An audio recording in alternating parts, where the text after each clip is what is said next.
are recording this class, and before we start, I just want to note that the SCA harassment and bullying policy applies. The SCA prohibits harassment and bullying of all individuals and groups. Participants engaging in this behavior are subject to sanctions, and if you are subject to harassment, please contact a seneschal or another SCA officer or representative.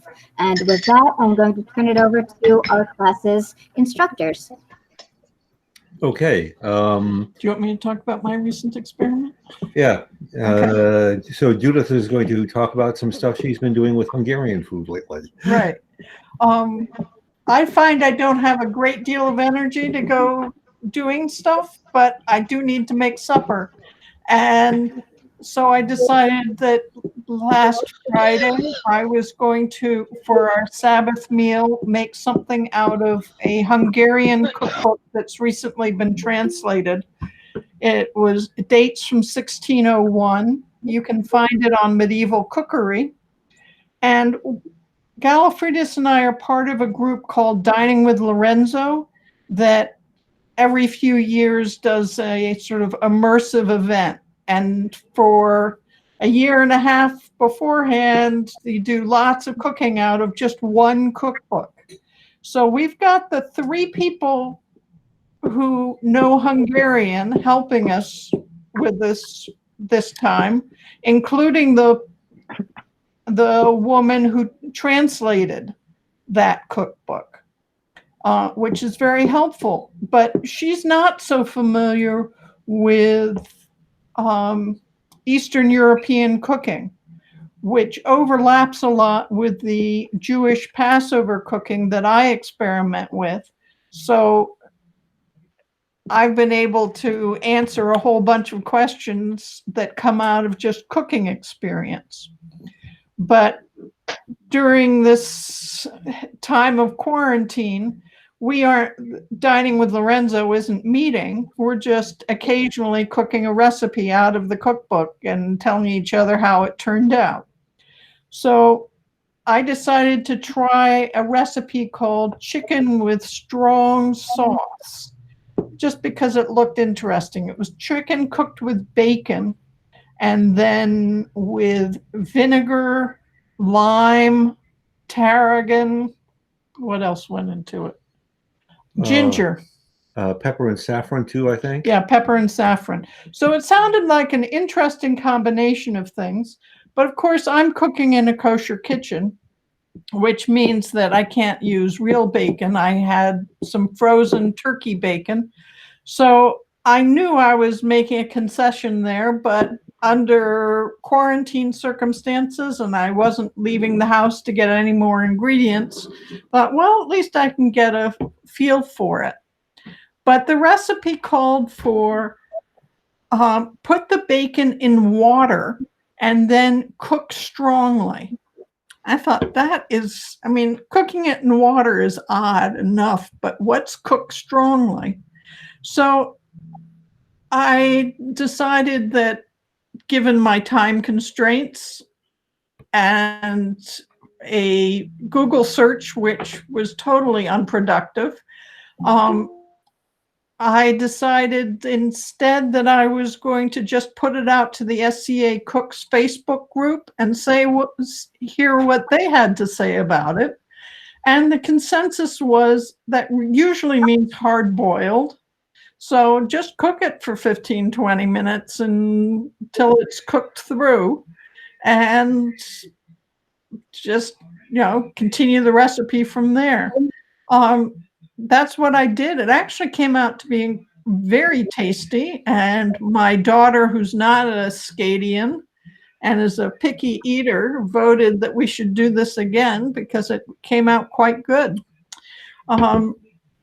But it was an example of not being able to go out and get the right ingredients. I mean, there are beef bacon substitutes that are a whole lot better than a turkey bacon choice. Can I throw in something here? Yeah. One of the things that the cooks group on Facebook was suggesting was that probably what the Hungarian recipe was talking about was just like back fat or salt pork type of thing, which is mostly fat. Yeah. But she doesn't like really fatty stuff very much. So we were going for the flavor, and maybe in retrospect we could throw something fatty in there, but Yeah. we're not really quite sure what would be a good substitute for bacon. I mean, I've got some goose fat, I have some duck fat. One person suggested a sizable knob of butter, but that doesn't work with kosher cookery and meat. So we're considering alternatives for the next time around. Right. But that is something that we can do at home, just sort of stuck in with, well, I happen to have the ingredients for this and I can pull it off, or something close to the ingredients. So has anybody else done any cooking experiments? I actually have today. Great. Ages ago, I picked up, I think it was in a Spanish grocery store, a bag of dried fava beans, Goya brand, but peeled fava beans. And there is a recipe in the Libro de Guisados by Denola, which I translated, for royal fava beans. And it starts out, take, fava beans, the whitest that you can find, and cook them, etc. And I said, okay, these are pretty white. And I cooked them. The rest of the instructions are then to drain the water and cook, put them into milk, either almond milk, or it said goat milk would be better. And then you put in some salt and sugar, and you cook it and mash it till it's thoroughly dissolved.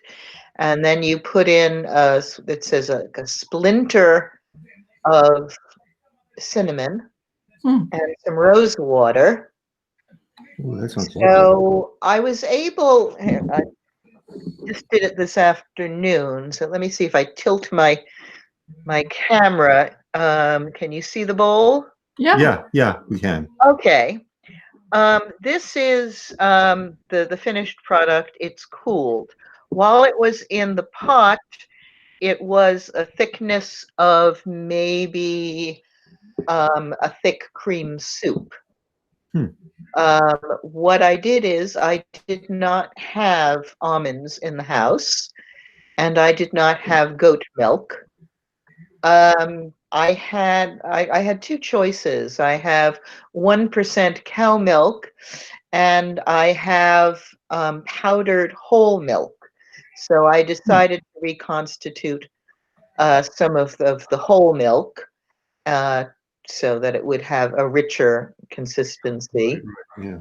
So I used that I started out with 4 ounces of dried favas.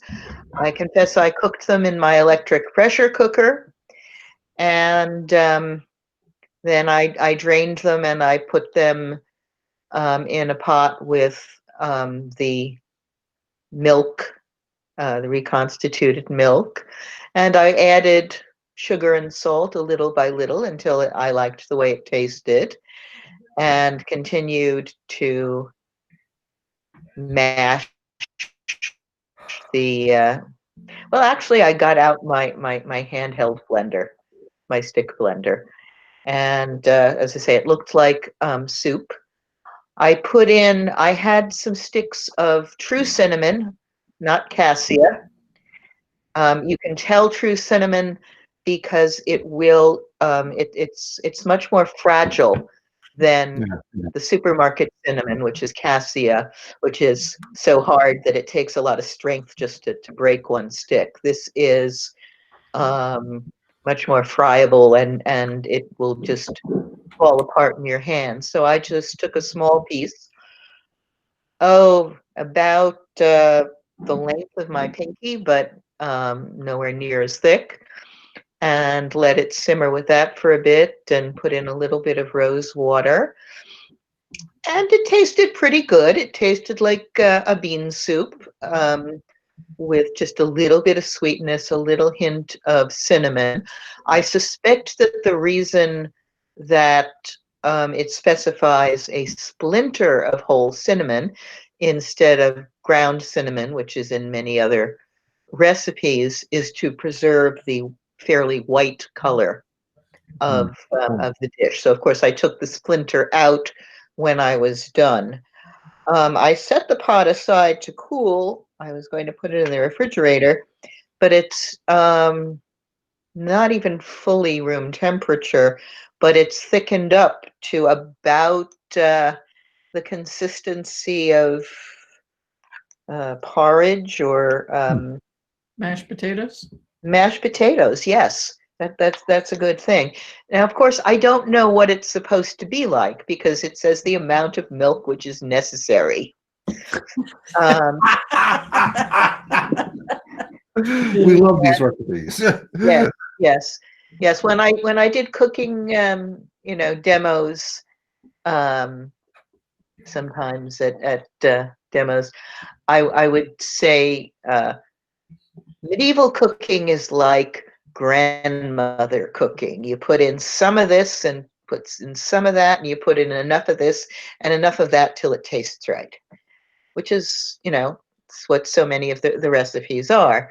So I don't know if this is supposed to be like mashed potatoes, if it's supposed to be, a bean puree that will be a mound on your plate, or if it's supposed to be a potage, something more soup-like, perhaps even to be used as a sauce. It doesn't say.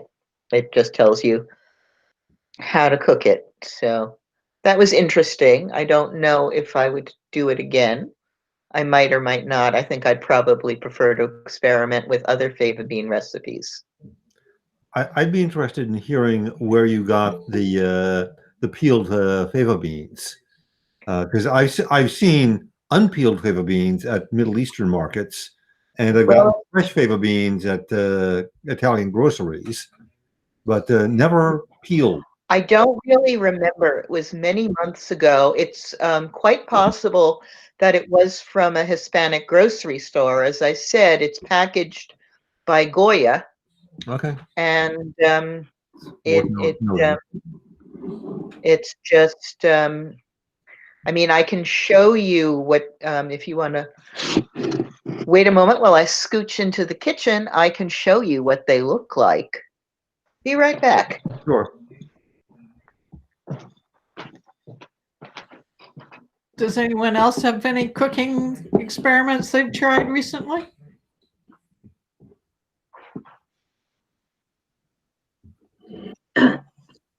I had an epic fail. That's Oh, okay. Epic fails are fun because you learn so much from them. Tell us about it. So I have been making my own bread for a long time. And there are times work is crazy and I'm like, yeah, I'm not making bread this weekend and I'll just do store-bought. But with all the insanity going on in the world, I thought, you know what? I've got a Saturday. I'm going to try making some bread again. And I have a favorite recipe, which is called an Egyptian honey bread. Okay. That I really like. And I got very cocky and I thought, hey, I bet I can make this without looking at the recipe. Because, of course, I'm going to remember what's in it, right? Well, Salt? So I wasn't really paying the attention it deserved. And I realized I had put in way too much honey. So to counteract that, I put in more flour. And then it got a little bit too stiff, so I tried adding a little more water. But as I'm increasing the other ingredients, it never occurred to me I might have wanted to add some more yeast. So you ended up with something really dense. A brick. Yeah. A brick. first of all, kneading it, I thought I was going to snap a finger trying to knead it. And I thought, well, that's not going to work. So maybe I can salvage it. And I rolled it out and I thought, well, I'd make it into crackers. No, it was awful. It was thoroughly disgusting because now it had so much honey in it that the texture was, it really never baked. It just kind of got sort of like Play-Doh on the inside. And because there wasn't enough yeast, it didn't rise. So I really probably could have killed an intruder with this thing. This is just, by the way, of some versions of matzah that we've seen. Yeah. So it was, I thought, well, can I salvage it in any way? Nothing was going to work. And so after blessing it and saying a prayer, it's gone to the compost heap, and we'll see whether or not the worms can do anything with it. And if they can't, then it'll just go to the trash. I'm back with my beans just quickly. Here, they're called peeled fava beans. And I'll pull one out. It's, oops. Just white, peeled. Yeah. And they're good sized, which is what I would expect. Yeah, nice and big. Mature ones. Yeah. But I think it was probably a Hispanic grocery store, though I won't swear to it because I've seen Goya products in some of the local Asian. Right. Our local grocery store has them. Yeah. I mean, our local ShopRite, which is probably not too far from where you are, the one in Parsippany, has Goya products, quite a lot of them. Yeah. Yeah. So I'm going to tag in at this point and talk about a project I've been dabbling with on and off for the past couple of years. So the backstory on this: there's a Turkish halal grocery store not too far from where we live. And it's kind of a fun place to go into. They have a really nice butcher counter. If you buy ground beef from them, they pull chunks of meat off the counter, throw it into the grinder, and grind it for you on the spot. So it's very traditional butcher. You know that ground beef is fresh. So it's kind of a fun place to go to. A lot of interesting, deli type items, and get yourself some nice fresh feta cheese, or that type Middle Eastern type, brine cured cheese, all kinds of lovely stuff like that. But in one section they have cooking gear, and I saw this particular item. I'm going to try and put it on the screen here. So I don't know how well people can see this. This is a good sized version of it. They do make them in smaller version, and it does have a lid. So this is what the lid looks like. And I asked the manager, "What do you do with this thing?" He said, "Oh, well, you just fill it with meat and you stick it in the oven." And there's a Facebook group called Clay Cookery that I hang out with from time to time. So I posted a picture of it and said, "Oh, that's a guvec. Here's some recipes." Guvec spelled G umlaut U V E C C D in this sort of Turkish alphabet. Put this down over here. So what I found were a whole bunch of modern recipes, that have modern meaning lots of New World ingredients. Yeah, you put tomatoes in it and peppers in it, and you dice up this really spicy, peppery sausage with New World peppers in it, and it's lovely. And they're right, it is lovely. But I got to thinking, this is a really old-fashioned piece of cookware. What can we figure out about how it might have been used a long time ago? So I did a couple things. I did some research on my own, and I also there's somebody who is actually not my apprentice, it's somebody else's apprentice, but she's been seconded to me because I'm a food and cooking person and Aurora was not a food and cooking person. So I bought her one of these things because they're cheap. They're only like, $30 or so. Said, here, take this and do some research on it. Learn how to cook with a thing. Tell me what you figure out. So she's been working on it. And I've been working on it. I found mention made of this particular pot in some cookbooks by Paula Wolfert. Paula Wolfert does a lot of research on Mediterranean cookery. Her books are fun to read. She's looking at traditional food, not necessarily historical food. Spot on. So that means she ends up going back maybe a century or two, but not much further than that. But reading what she had to say about the Guvec cookery was a lot of fun, because what she described was, well, people take these pots and they fill them up with the food that needs to be cooked, and then everybody troops down to the local baker and they fill up his ovens with it, and they all have tags on their pots. And after a few hours, they come back and they take their pots and they pay the baker. Sometimes the baker takes payment with a little bit of what's in the pot. So he gets a good meal out of it. And that was about as much information as I was able to find out of her comments. She did reference a Turkish cookbook that was sort of like her cookbooks, which I managed to locate a copy of, which of course was written in Turkish, a language with which I have zero familiarity. And I found a couple of recipes in that weren't necessarily all that old. What I've ended up doing is a little bit of exploration. What I'm starting to do at this point is exploration on the linguistic side, because the word Guvec doesn't only show up in Turkey, but it shows up in the entire Balkan Peninsula. So you can find Bulgarian dishes that are called Guvec. You can find Russian dishes, from that, part of Russia and Ukraine, just that part of the world that's called a Guvec, and some Greek ones that have a similar name. So I'm kind of at the point of saying, all right, so what's the etymology of this word, and when was it first used to describe the food that's cooked in it? And maybe that'll give me a time point to play around with, because my impression is that it's something like a tagine. So you've got the tagines of North Africa and southern Spain. Check the tagine. Everybody knows what a tagine is, by the way? I've seen yours. You've seen mine.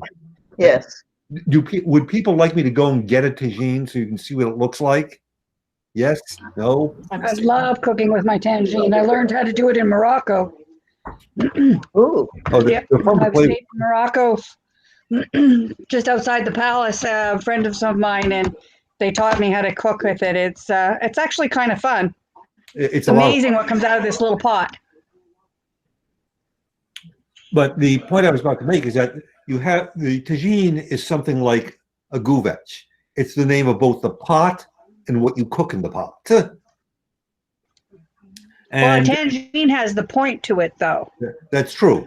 But the similarity I'm talking about is that you have a pot that has a name, and then you have food that's cooked in the pot that has the same name as the pot. So Guvec is both a stew and a pot. A tagine is both a stew of sorts and a pot. So this is one of my tagines. This one's an unglazed one.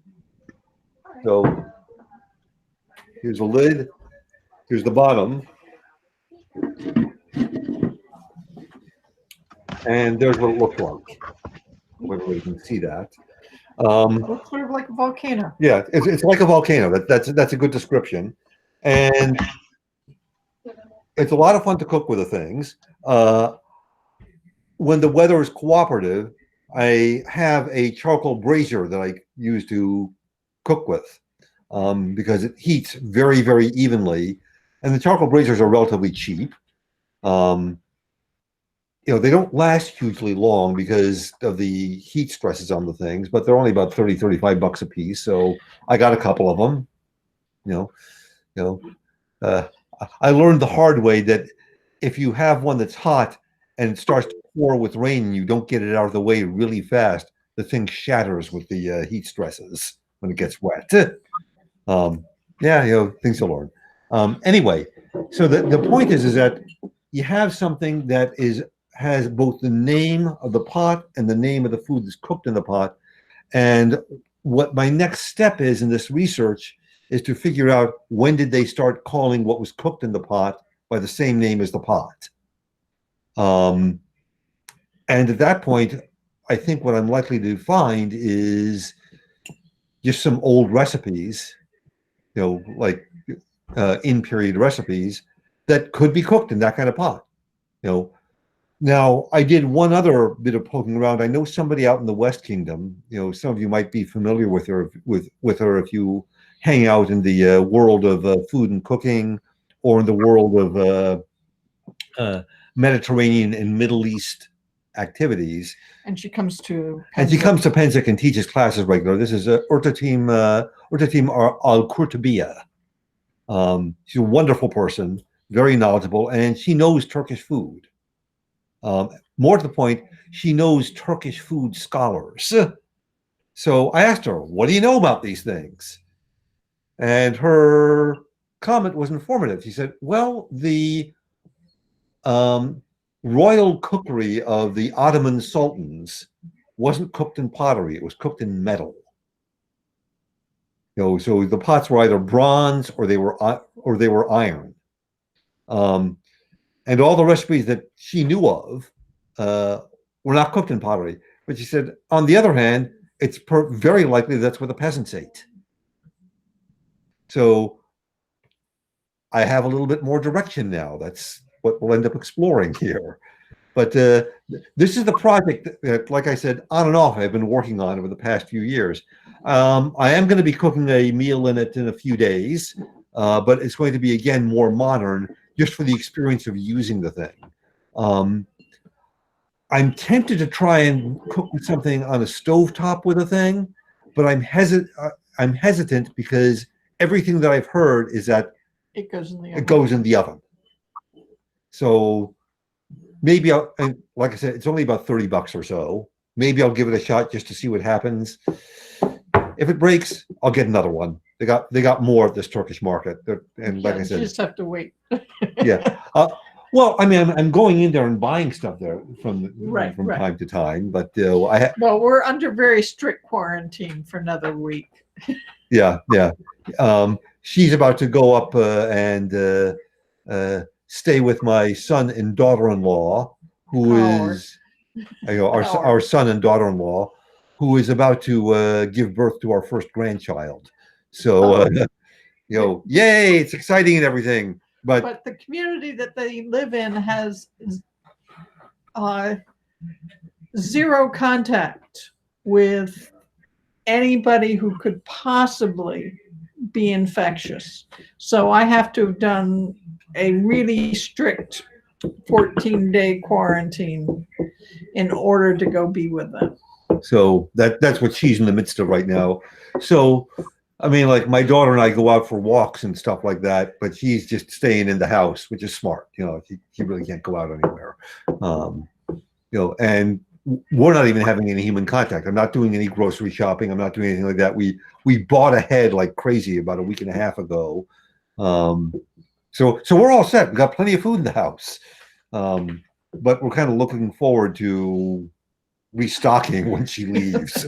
So anyway, anybody else got questions or stuff that they're playing around with that they'd like to share?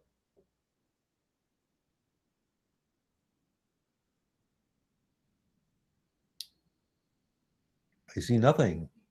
Well, I have a question. Sure. So I've really sort of become kind of fascinated with food preservation techniques. Okay, that's fun. So has anybody here actually done salted meat? I'm a little nervous about starting. I've done a lot of reading, and I have found on some like an SCA Viking group, and they talked about how they've salted pieces of beef. and done it. I'm just wondering if anyone here has done it. I've got the right, I've got sea salt, and I'm going to start with a small, obviously cheap piece of meat. I'm not going to do a filet mignon. But yeah, I guess it's basically just, making sure that it's salted enough and that it's in a place where you can hang it. And they said you can hang it in muslin or actually cheesecloth, because you got to get air circulating to help dry it out. That is correct. And I have never done anything like this. However, I know somebody who is a genius at this stuff. She doesn't live around here. She lives in the Pittsburgh area. She used to live in the East, and that's Cassandra de Matisse. And you'll find her on Facebook as Cass Nelson, or Cassandra Nelson. And she has done a whole range of experiments with curing meats. She makes her own prosciutto, her own speck, her own bacon, her own, bresaola, all these salted meats. She's very, very good at. She's done experiments recognizing that salt was a very precious commodity back in period. She's done experiments to figure out the minimum quantity of salt necessary to accomplish preservation without the meat going bone sour. So I would suggest you reach out to her. She's like, she likes to help. She likes to help, and she is in my view, a treasure to the society in terms of the body of knowledge that she carries around with her. Right. Yeah, because one of the things I consult on bread. One of the things that I noted is when you first start looking at this, a lot of what comes up is colonial era books about things, and they are so much more liberal, or almost, we just don't care about how much extra salt we're using. And it intuitively, I was thinking, in 11th century, I'm not sure that we had that much salt to waste. So they just seem to, like in the colonial and the Regency, it's just with gay abandon. They're just piling pounds and pounds and pounds of salt. How much salt you have would have varied by where you were located. Yeah. I mean, if you're by the seaside, you might have an easier access to salt, but if you were coastal, you'd be doing okay. If you had salt mines nearby, you were doing okay. I've heard stories that the reason why you have things like the Tabasco sauce, from the New Orleans area, is because there's a salt mine down there.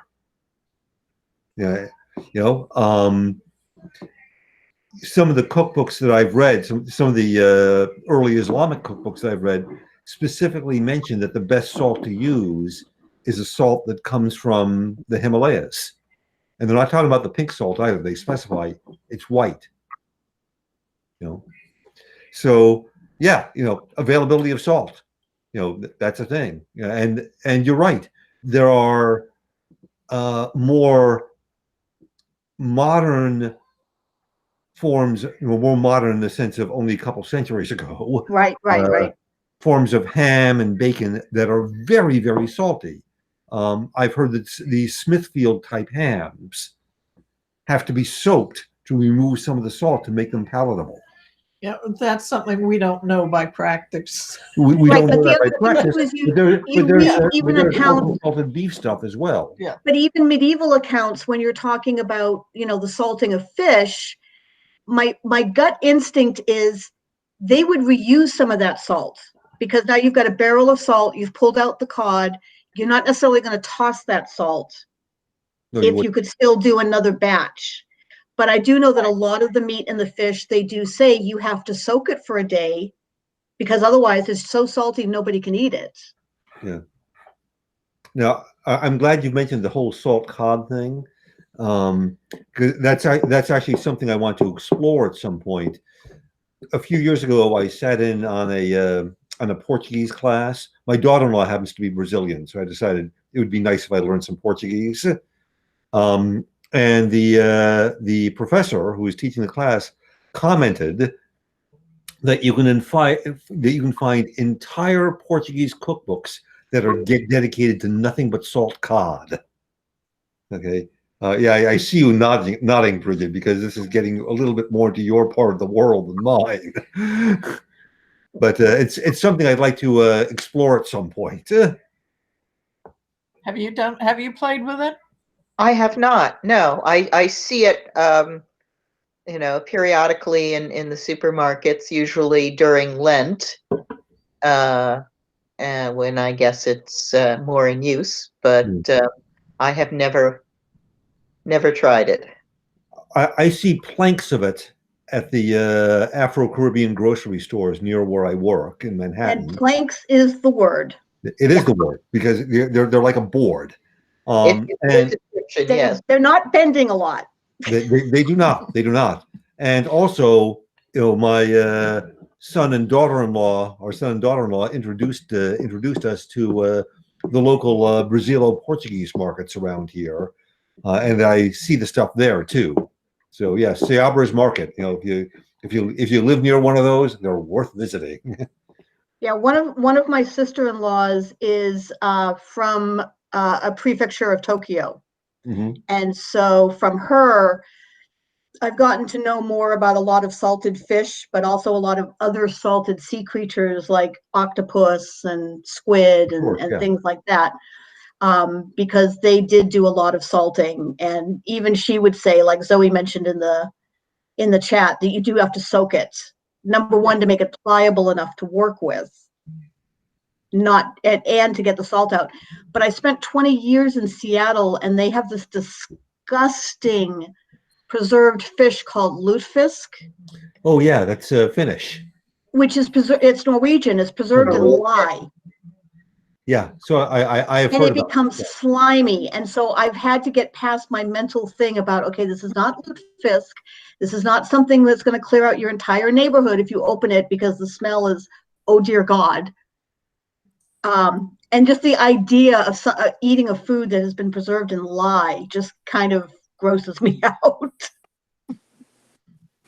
So on the preserving meat and salt thing, chipped beef is actually still preserved with salt. And my sister loves it. She likes to make cream chipped beef. And with the, pantry running low, she's getting to the bottom. She's like, oh, let's have cream chipped beef. But she forgot and didn't soak it. And so they had the saltiest cream chipped beef. She's like, I haven't had my salt for the month. Yeah, we know about that experience. What the modern. Well, you find yourself drinking gallons of water for the next 2 days because you're so thirsty now. Yeah. The modern guvec recipes I've seen call for this Turkish sausage called sucuk, which is very, very salty and very, very fatty. Some of them remind you, don't put any salt in it. You don't need to. There's salt in the sucuk. Don't put any fat in it either. You don't need to. There's fat in the sucuk. So cooking is a fun thing because you're learning all kinds of. There's certain things I don't need to do because it's covered. In North Africa, in modern, and I have seen references to this type of technique in some of the older things, but in North African cooking, one of the ingredients you use to flavor things is preserved lemons. Yep. And preserved lemons are basically lemon. You take lemons, you sort of cut them almost all the way through, and then you pack them with salt, and maybe pour a little bit of lemon juice on them. And then you put them in a like a ball jar. Yeah, you put them in like a canning jar, and you just let them sit. And the salt sucks the liquid out of the lemon. You add a little bit of lemon juice. It actually becomes kind of syrupy. And then whenever you need to get that nice lemon flavor, you grab one, and mostly what you're using is the peel. You generally just carve out the pulp and toss it.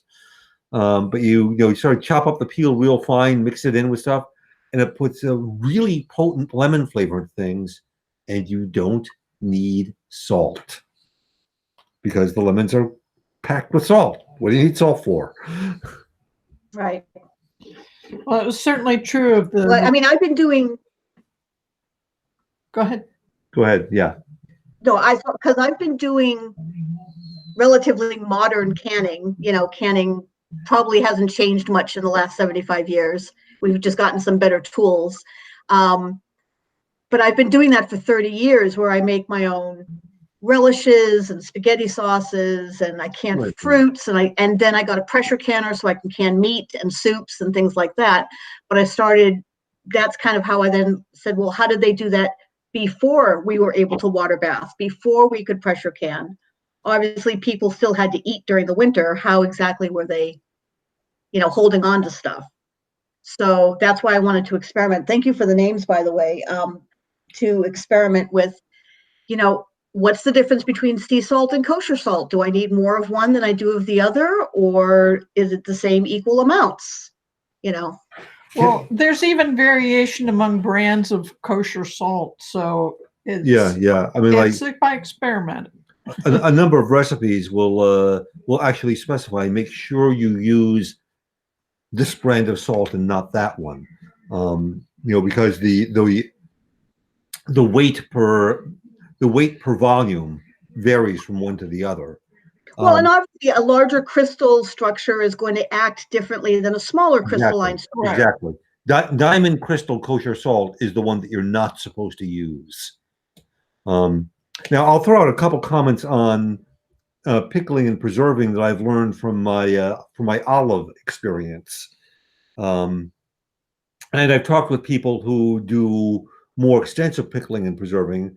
Again, most notably Cass, but a few others as well. One of the things that deals with the whole set of issues that you're talking about, how did they do things before they knew to boil and that sort of thing? They controlled other aspects of the environment. So if you use the right quantity of salt or the right quantity of acid, or the example of lutefisk, the right quantity of lye, what you've done is you've controlled a certain set of conditions so that you select out all the bad stuff.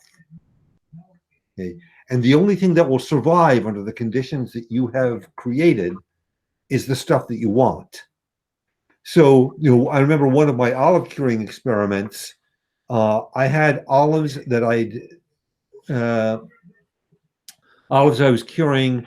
I had layers of olives and layers of lime and thyme, and I was curing in a saturated brine. So that's pretty salty, a saturated brine. That's up around, I don't know, 15, 20+%, maybe even pushing 30%. There was still mold growing on top of that brine. You think, crying out loud, there's mold growing on that? Do I need to be worried? And I thought about it a bit, and I decided, no, I don't need to be worried, because if there's mold growing up there, it's probably supposed to be growing there. I've selected for that mold.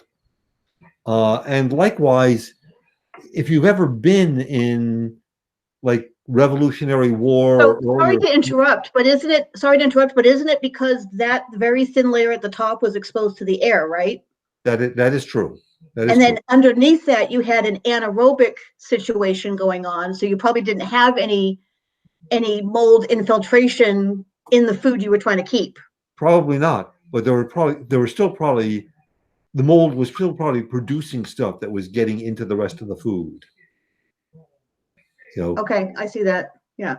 And I think a similar thing applies with the with a lot of the cured meat stuff, because the cured meat also can develop a layer of mold. And what do you do about it? The colonial ones. Yes, colonial cured meats, they got a layer of mold. What do? Take a brush through it, scrub off the mold, and slice off it.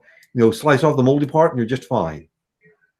The way we do now with cheese, when you get a thin layer at one end of cut cheese, you just cut that off, and the rest of it is okay. Exactly. Especially the hard cheeses like Parmesan or Padano, or some of the Spanish cheeses, the really hard Spanish cheeses. Yeah, it develops a layer of mold. Cut it off. It's perfectly all right. Okay? Because again, you look at some of those hard cheeses, they're very salty. You have controlled a certain set of conditions. And that makes it possible, for you to worry less. Let's put it that way. Yeah. Well, I speak some to changing rules about things, because a few years ago I did experiments on preserving fruit. I was interested in what desserts could be served for a Passover Seder, and figuring that Jewish housewives were smart if you could make something ahead of time and then just open your jar of jam and serve that without any work. That would be a very smart way to come up with a dessert that worked for the Seder. Mention how they use jams. What? Mention how they use jams. It's different from the way we talk about it. And in the Middle Ages, they would just eat jam with a spoon. Right. It wasn't like you had to have toast to put it on. So I used to make jams back in the 70s before I got married, and discovered that my husband didn't really like many of the ones I was making, so why bother? But I had all these jars and I had the skill. But back in the 70s, and I used a lot of old traditional recipes. You put paraffin on top of you poured the hot jam into a sterilized jar.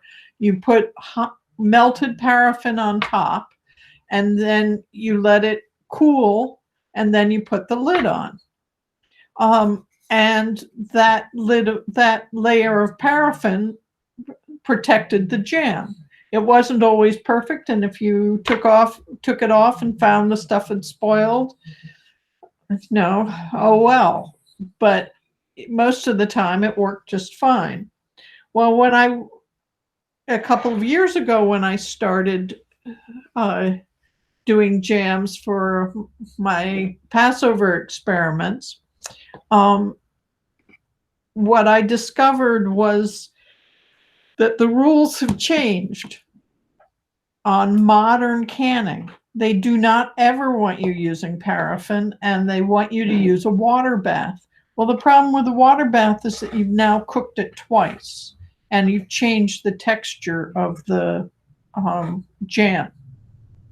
Yes, I learned that I actually undercook my jam or I raw pack it, because I had the same problem. I didn't like cooking it twice.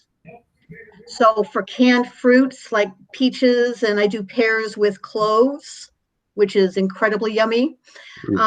Sounds good. I just take off the outer peel and I put them in there cold. I put the syrup in after it's cooled, and then I water bath it for 10 minutes, because otherwise I found it was so mushy by the time I opened it again. Yeah. That it wasn't appealing. Yeah, I went and did lengthy hunt online and found an alternate method that did not use a water bath, where basically you sterilize the jars by boiling them in hot water for 20 minutes, and then you put them in the oven at 275 or so, and left them there until you were ready to put the hot jam in them. And at that point, you filled it with the hot jam, you put the lid on, and then you turned it over. So it was sitting upside down for 20 minutes, and then you flipped it back up, and the lids all pop. It's a very similar thing that you can do to actually can rice, so that you get the 40-pound bag of rice at Costco, and you heat up the jars in the oven, and then you put the rice in, and immediately put the lids on and turn them upside down. And you've got to wear gloves for this because it's just way too hot. But putting them in those really hot jars, make sure that if there's any bug eggs or anything in there, that they get killed off. And you can take a 40-pound bag of rice and then just can it by like quarts. So that if you've got the space and you're really doing a lot of, you're trying to get a lot of stuff ready ahead of time, there's a way to dry can things like that. So that sounds very similar to what you're doing. Right. Because again, you're not cooking it. You don't want to cook rice and then try to can it. That's no Right. good. Yeah, that's a fail. Big fail. Yeah. Speaking as somebody who has experimented his way through various grains, I have learned one does not cook grain in advance. Well, this last weekend, I also did another cooking experiment with a Neapolitan recipe I was just curious about. I came across a can in an Italian grocery store that was canned wheat, and it said it was for wheat pie. And I thought, that's really bizarre. Who's ever heard of wheat pie? And it turns out to be a specialty from Naples, often cooked for Easter. And you cook it with this already cooked wheat. You cook it again with some milk, and then it becomes sort of porridgey. And then you add ricotta cheese and eggs and put it in a pie crust with a lattice on top and bake it. It's like cheesecake. Yeah. Now, I looked at the recipe and found you can actually cook the wheat from scratch. Effectively, what you're doing is you're taking farro and you're soaking it for 3 days so it gets really, really well hydrated, and then cook it until it gets really soft, until it's the consistency of like oatmeal. Yeah. So there's a very similar recipe in Finnish cooking that starts using that as well, and then it adds milk, and then they put them in these little wheat boats made out of like a wheat flour, and it's a spring thing because it's one of the few things that they had left over during the winter is they still had this dried wheat before everything has sort of come up. Right. And yeah, so I love seeing how things are sort of similar from culture to culture. Yeah. Right. And then you were talking to figure out how old these recipes are. Yeah. It's traditional. You were talking earlier about, how it does matter. It matters what kind of salt you use, and it matters, but it also matters, like, I think one of the reasons I've had a fail with some of my food preservation is I don't have an unheated cellar. I don't have a root cellar that gets cool enough and moist enough, because most modern buildings, I've got even the basement has got a concrete floor. And so there's a temperature that's higher than it would have been when the traditional people are telling us, put it in your cellar. Well, also, one of the things back when I was doing those jam experiments, I was looking at how do you preserve fruit in period, and discovered that when the people came to America, they discovered that their skill at putting things in root cellars didn't work here. All that they knew about doing it, they had to throw it out and learn new techniques, because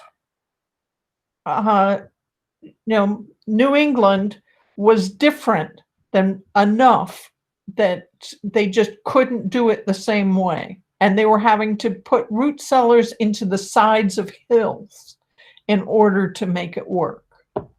Yeah, I read somewhere once that they said that the colonists discovered that if they were going to do a root cellar in the house like they'd had in some of their villages in England or Holland, they had to go almost twice as deep, because it gets so cold here where it wasn't freezing as much where they were from, right, that if they dug it the regular 3 feet, everything was going to freeze and then thaw and then just fall apart.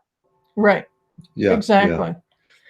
But the stuff that is really early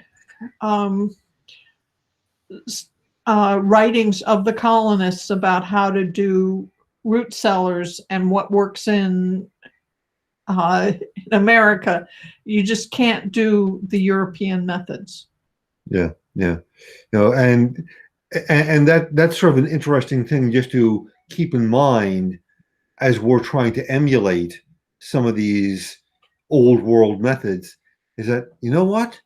We're in the wrong part of the world to do some of these old world methods. And you have to consider that they were going through a little ice age in the 13 and 1400s. So Exactly. everything's colder to begin with. Yeah.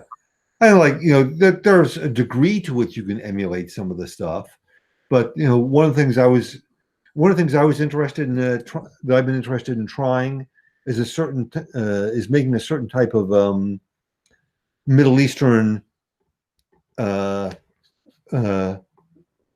of umami based sauce, and it's actually referred to in a lot of the cookbooks in translation as rotted barley sauce.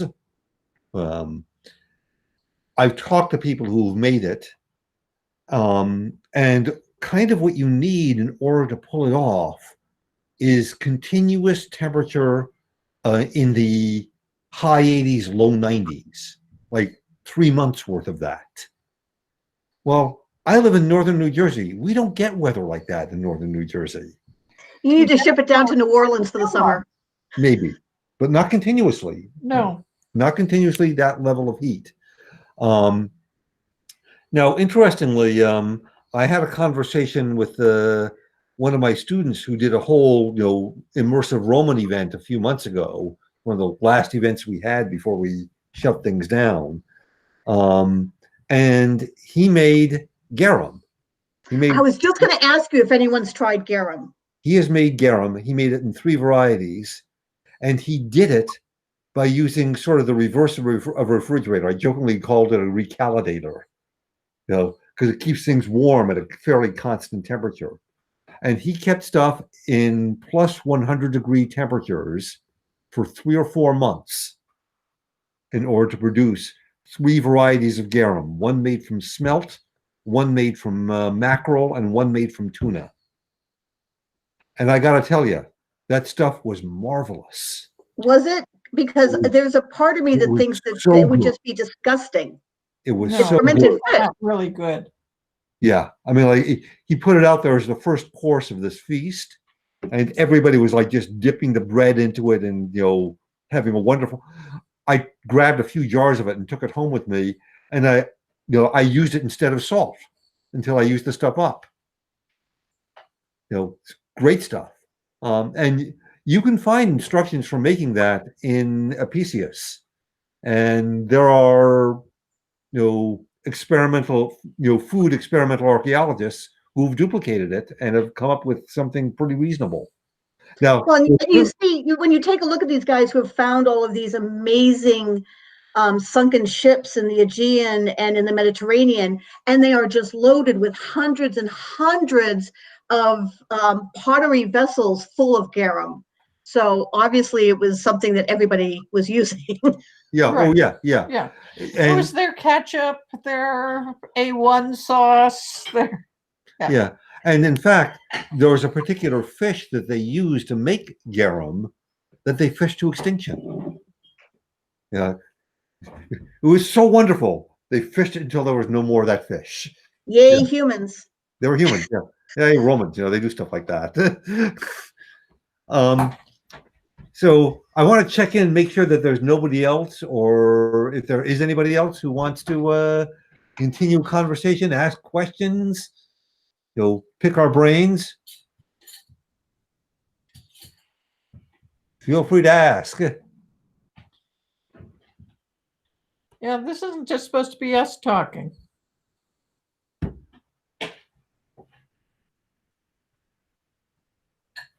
So Yeah, Zoe yeah. made a comment about the fact that the chimney in her cellar has a little shelf in it. And she was wondering whether that's to keep something warm or to keep it colder.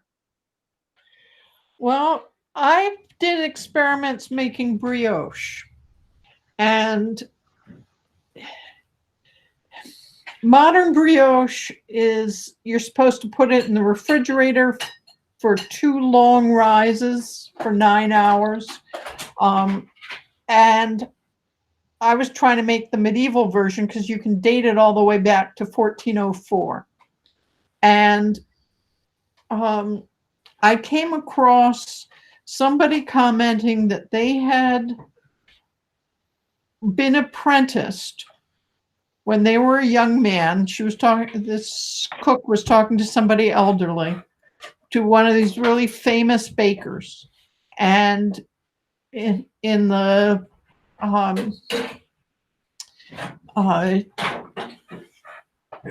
no, late 1800s, early 1900s. And he was describing how every morning he and this baker would go down into the basement of the bakery and make the dough for the brioche, because it was the place that was cool enough that the butter wouldn't melt. And that's where they would do these long rises. And I figured out how to make a really good brioche. I tried it now with putting it in. At that point, I was just having it rise on the counter for 9 hours. And I was doing this in the winter, so that meant our house usually is 68 degrees, 67 degrees. So it wasn't getting any warmer than that. But I put it in the basement, and all of a sudden, the quality of the brioche just zoomed. It was like it went from being really good to being heavenly. And I took a thermometer down into the basement and figured out it was about 50 degrees. So that 50 degrees in the basement was the magic number for yeast. It just loved Or at least that. brioche yeast. Yeah. But when I make brioche in the summer, I surround it with cold packs and fans and try and get it to be 50 degrees. So It's got its own little sauna. It's a little reverse sauna going on. Yeah. You don't want to put it in the fridge because that's too cold. yeah, So the refrigerator's 38. That's too cold. So it sort of sounds like, there's just certain foods that slower is a lot better for it. Like, for instance, if you're caramelizing onions, you cannot rush caramelizing onions if you want the really sweet, melty caramelized onions. French onion soup takes, the first step takes almost an hour. Yeah. So it sounds like for certain breads, you've got to respect that what it wants is to just really take its time and develop those sugars. And right. Exactly. These are things that brewers know very well. And cooks that are working with other living organisms to make their food do the good stuff are also aware of it. You have to treat the living organisms nicely. You have to do what they want you to do. And then they'll be your friends and they'll do nice things for you. Yeah. The first time I ever told one of my exchange students that bread was actually a living thing, I thought she was never going to have bread again. Because she was watching the yeast proof. And she's like, what's doing that? I said, the little organisms, it's like little yeast farts, and they're making all of the, and she goes, it's alive? Well, yeah, it's alive. She goes, well, I can't eat that. Well, you're fine. They'll be dead by the time they come out of the oven. It'll be fine. Yeah, I mean, did you eat mushrooms? I mean, Anyway. So this is Zoe. Hopefully my audio is coming through. Yes, we hear you. Oh, good. This is sort of a question of something I struggle with, because I am a throw food at heat and pray type of cook. I don't really, when I have to do a recipe for something, I usually read 3 to 5 versions of a recipe and then mush them together. Yeah. And one of the things I struggle with when I think about cooking for A&S, which is different than feeding people. Yeah.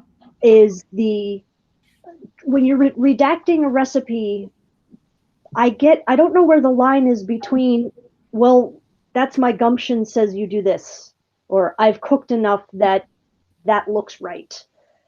Of that balance between, well, I'm following the recipe that, and serve it forth. I don't know if I can articulate what I'm trying to ask very well, but just that balance between following or recreating a recipe but I've been cooking for 20 years, so I think it's this way. Okay. So you mean when to let go of being periodically correct and just going on intuition? No, I think it's also, we know the medieval recipes are all vague. As Brighid said, they're grandma's recipes. Cook it till it looks right. Put in enough flour. A pinch of this. And especially because we don't know what it was supposed to look like, we're hampered in trying to come up with what it should come out to be. My advice is to cook it 5 times. I mean, you try any recipe that you're trying to learn. Like, if I want to develop a good biscuit recipe, I try one biscuit recipe after another and then come up with, oh, I like this out of this recipe and I like this one out of this one. And that's sort of what you're doing. You're going to do it absolutely as exactly as you can from the original recipe, and then go, but maybe what they left out a step here because they assume everybody knows that you're supposed to do this. What happens if I do it? And so when you write up the documentation, anybody who goes after you going, but you didn't follow it exactly, you go, but look at version 1, that's it. Then I did 3 experiments off of it. And what I find with the cookbooks is often they will back 5 recipes before then, they give you a step that they didn't repeat with all the others. So if you're reading jam recipes, they'll tell you something that they're doing and assume that, of course, you're going to be doing it with everything that follows. And you only learn that as you try. Yeah, exactly. Can I tag in at this point? I've seen whole lists of recipes where the first line of the recipe is another way. So it would be, so you have to go up 5 levels. It's like a frame story, You have to go up 5 levels to find the original recipe. Say, oh, this is the one that they're doing, and here's another way, here's another way, here's another way, here's another way, here's another way. And you have to sort of make sure that you're aware of all the ways along the way. Now, one of the advantages in terms of the corner of the culinary history sandbox where I play is that I'm doing medieval Islamic recipes.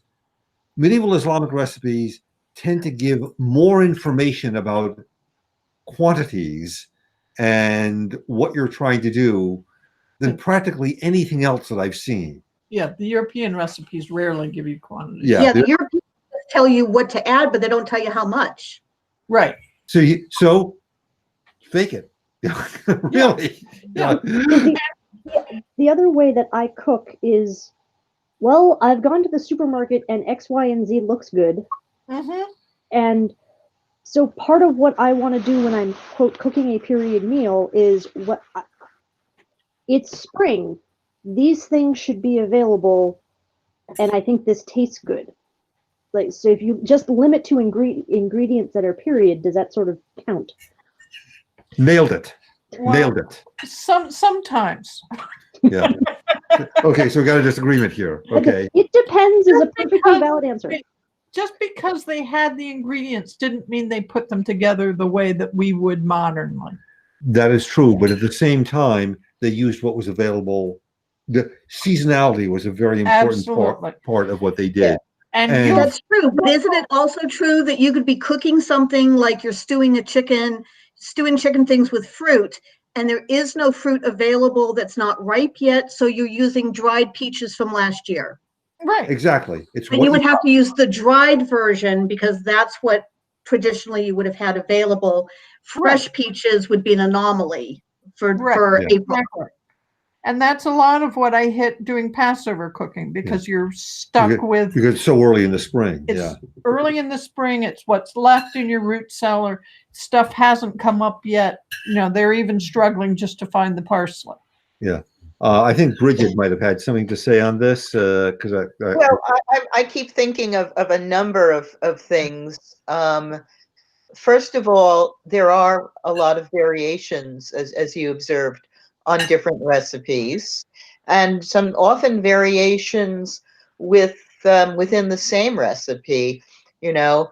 But you know, if it's for Lent, if it's for a fast day, then you know, use this. But if it's not, you know, then you know, use good beef broth and butter or whatever.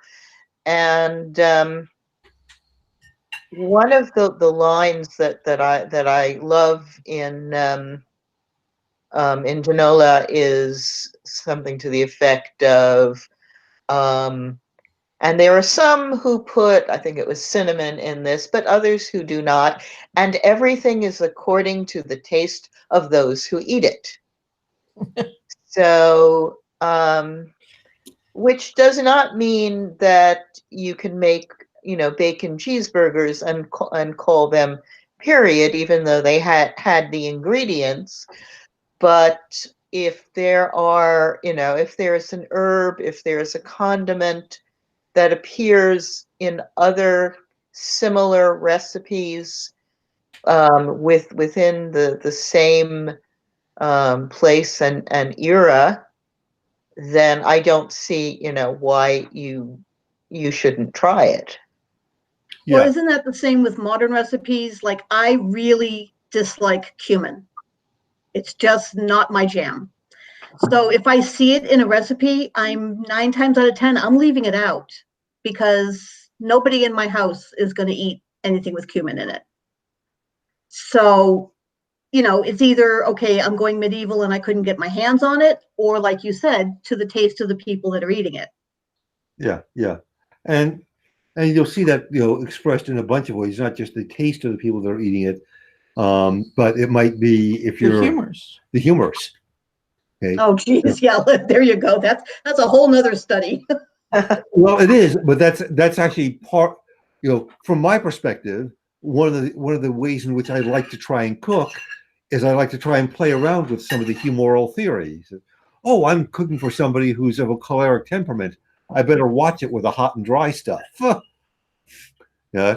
You know, because it's just a fun way to go about doing things, and it really is the way, you know, the folks who cooked for the nobility had to think that way, because that's what the Lord's doctor told them to do, was to cook in that way.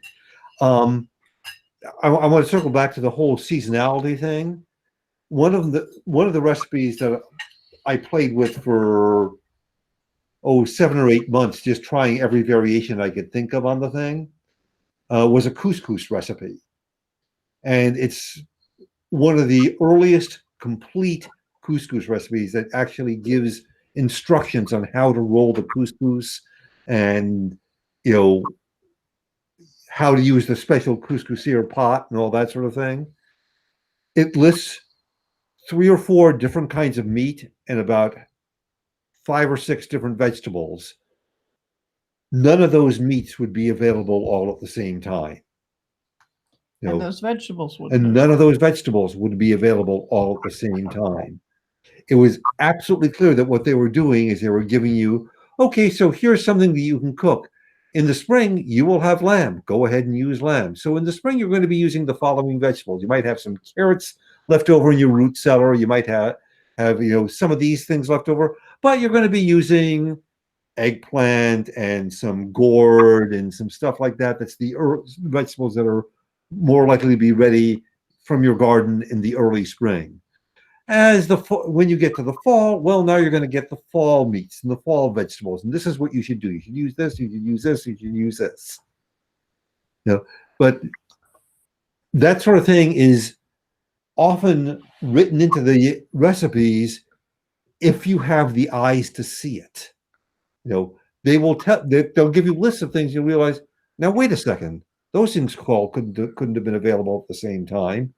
So, you know, again, circling back to the original question, Zoe was asking it. I think that's one of the things you want to be aware of. You want to be looking at the recipe and saying, well, what exactly are they listing here? So it's not just a matter of what you have available, it's what would they have had available? And are they listing all these variations that, and actually telling you, you should cook with what's available based on the seasonality of the ingredients. So, that help, Zoe and others? Yep, looking at recipes when there may not have been specific about commas and or versus and. Yes. Yeah. Or leaving steps out entirely. I don't know how many recipes I've seen that say something like, take a pound of almonds and take this milk and cast it into the pot. And they assume that you understand that you're taking those almonds and grinding them and mixing them with water and producing an almond milk. That just goes without saying. But it can be quite confusing if you're not familiar with the use of almond milk in medieval cooking. Yeah. Sometimes they mention the interim step of making the milk, especially if it's made with something other than just water. I've seen nut milks made with broths, for example. That could be very tasty. Yeah. Well, when I was making all those jams, you can take that hot fruit mixture and put it in a jar and keep it as jam. But one of the things that they did in period was to spread it on a sheet, like a cookie sheet, and put it in a slow oven. And they basically were making fruit leathers, okay? Fruit roll-up type things. And because they would travel well. Yeah. well, and they keep well. Yeah.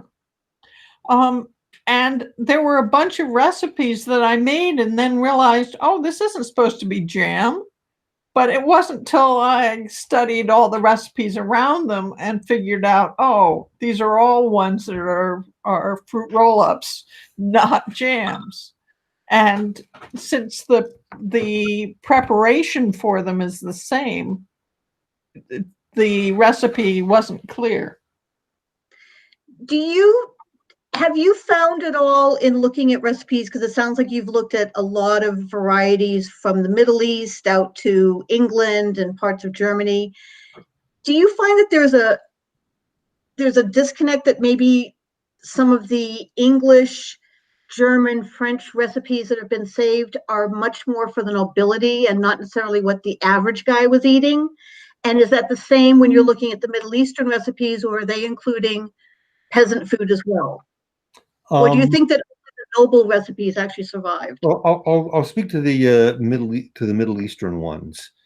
The things that are written down in cookbooks, particularly if you look at the earliest Middle Eastern cookbook that's out there, Al-Waraq's Kitab al-Tabikh, which you can, the English translation of it is Annals of the Caliph's Kitchens. It is exactly what it says.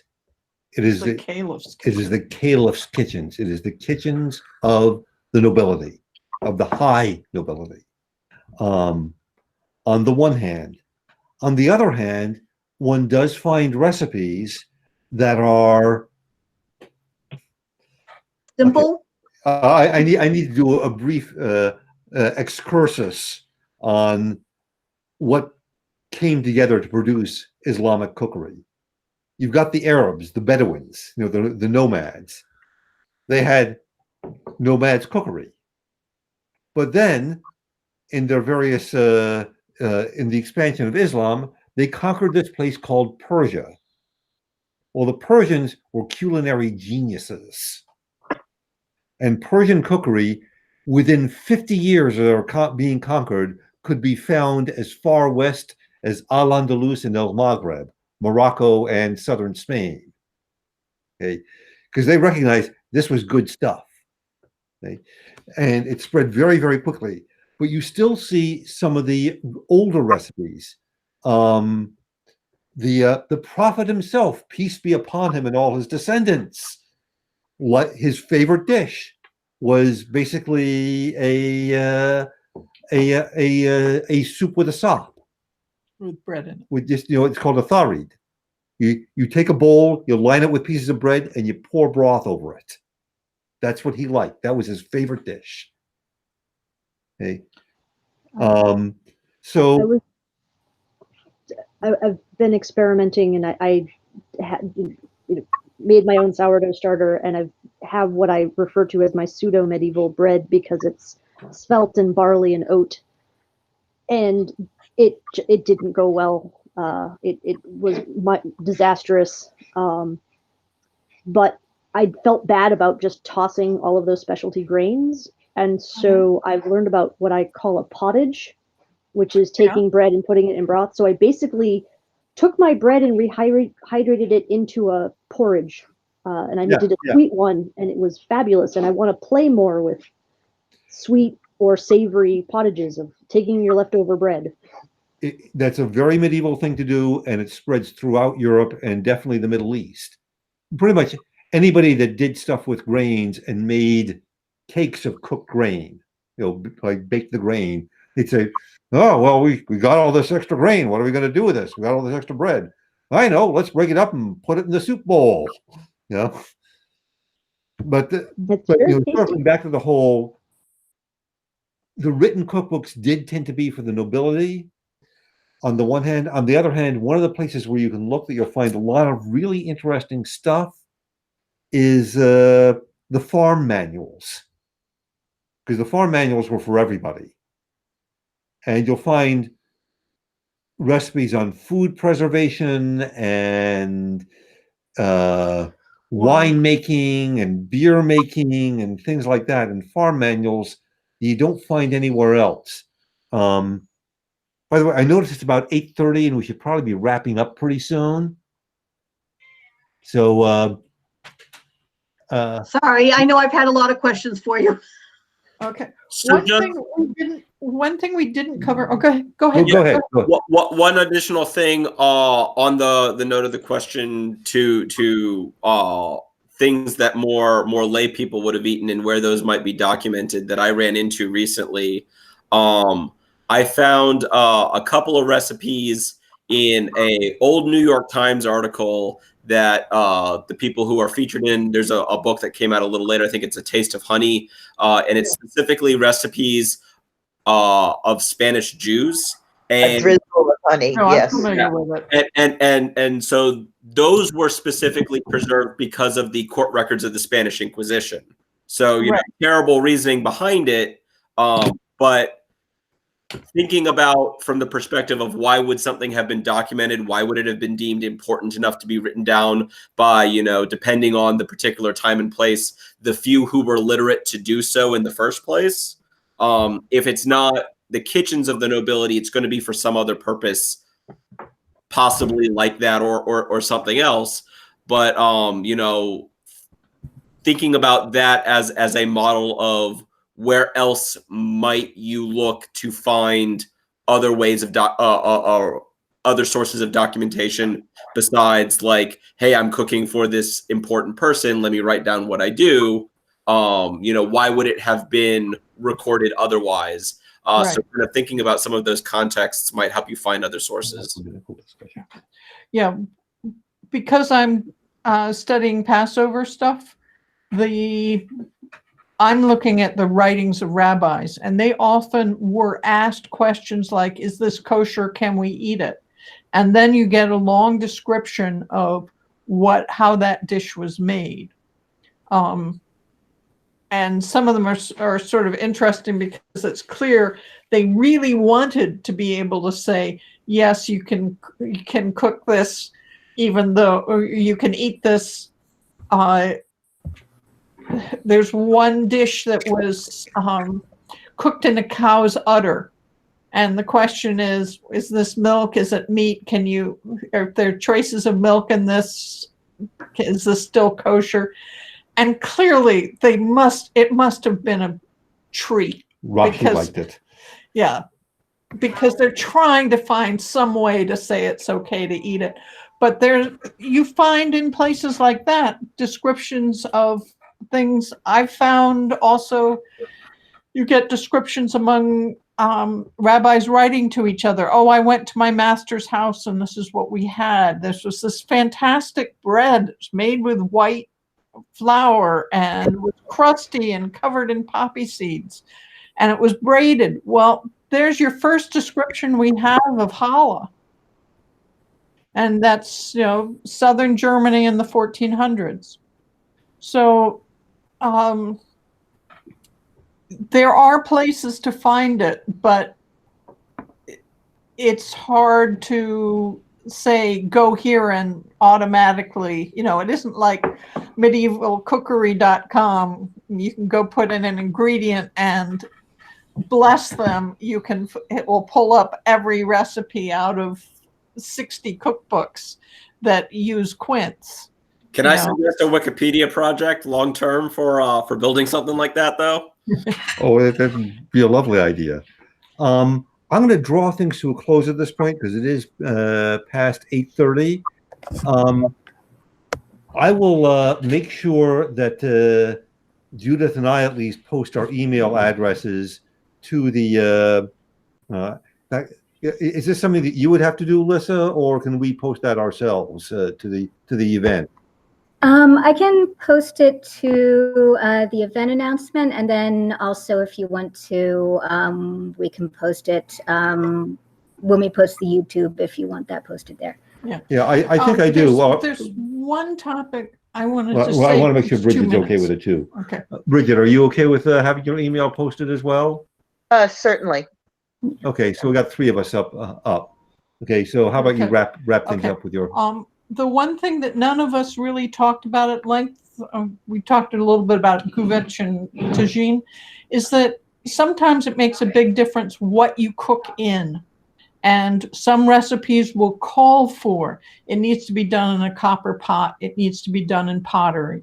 And, when you first start with food and cooking, going down the rabbit hole of food and cooking, you're going to just do what works in your kitchen. But I would recommend over time accumulating a few of those things. We have, for example,